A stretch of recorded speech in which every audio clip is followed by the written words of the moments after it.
Abraham had taken another wife, whose name was Keturah. She bore him Zimran, Jokshan, Medan, Midian, Ishbak, and Shua.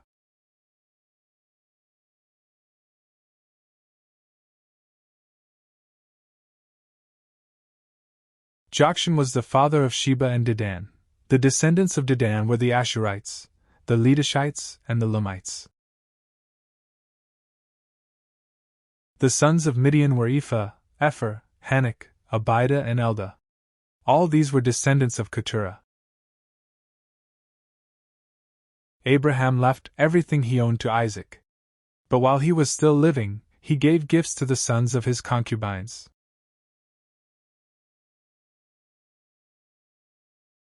And sent them away from his son Isaac to the land of the east.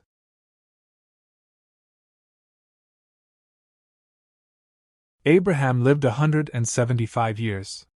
Then Abraham breathed his last and died at a good old age.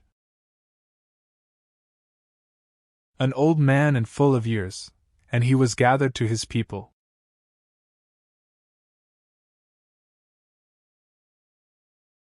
His sons Isaac and Ishmael buried him in the cave of Machpelah near Mamre, in the field of Ephron son of Zohar the Hittite.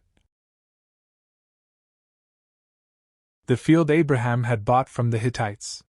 There Abraham was buried with his wife Sarah.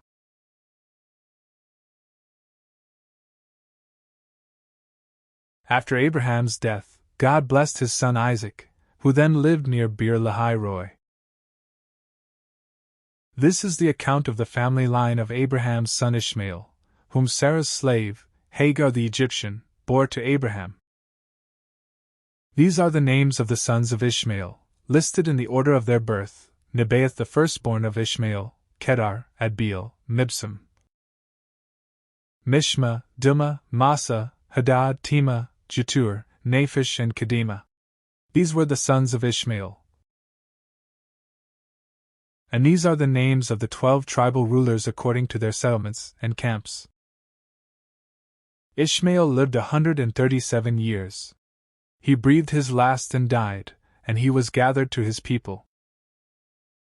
His descendants settled in the area from Havilah to Shur, near the eastern border of Egypt, as you go toward Ashur. And they lived in hostility toward all the tribes related to them. This is the account of the family line of Abraham's son Isaac. Abraham became the father of Isaac. And Isaac was 40 years old when he married Rebekah, daughter of Bethuel the Aramean from Paddan Aram and sister of Laban the Aramean. Isaac prayed to the Lord on behalf of his wife, because she was childless. The Lord answered his prayer, and his wife Rebekah became pregnant. The babies jostled each other within her, and she said, "Why is this happening to me?" So she went to inquire of the Lord. The Lord said to her, "2 nations are in your womb, and 2 peoples from within you will be separated. One people will be stronger than the other, and the older will serve the younger." When the time came for her to give birth, there were twin boys in her womb. The first to come out was red, and his whole body was like a hairy garment, so they named him Esau. After this, his brother came out, with his hand grasping Esau's heel, so he was named Jacob. Isaac was 60 years old when Rebekah gave birth to them. The boys grew up, and Esau became a skillful hunter, a man of the open country, while Jacob was content to stay at home among the tents. Isaac, who had a taste for wild game, loved Esau, but Rebekah loved Jacob. Once when Jacob was cooking some stew, Esau came in from the open country, famished. He said to Jacob, "Quick, let me have some of that red stew. I'm famished." That is why he was also called Edom. Jacob replied, "First sell me your birthright." But Jacob said, "Swear to me first."